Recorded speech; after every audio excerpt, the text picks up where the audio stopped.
صرخة فلسطين.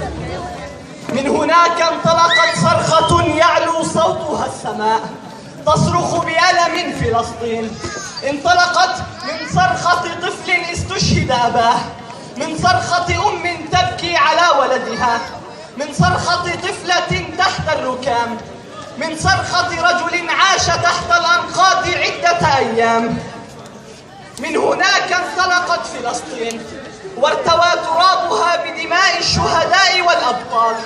انطلقت من قيد السجان، من معاناة الأسرى، من دمعات الثكالى، من القدس، من الأقصى.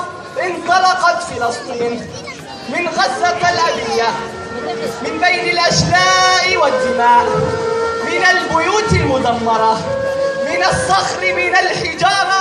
انطلقت فلسطين، انطلقت صرخة لتقول للعالم بأسره بأن فلسطين هي أرض الصمود، هي أرض الجبارين، أرض الشهداء والأبطال، هي أرض الشرفاء، هي فلسطين.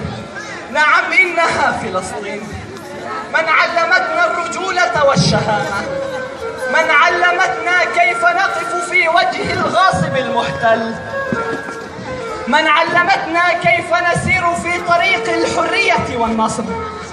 فأنا الآن أقف وليسمعني العالم، سأقولها اليوم وغدا وفي كل وقت: فلسطين باقية شامخة، ونحن أبناء فلسطين، ولن نتخلى عن أرضنا وعرضنا وترابنا وأبطالنا وأسرانا وشهدائنا، وسنمضي سويا نحمل الراية الفلسطينية على طريق الحرية والنصر.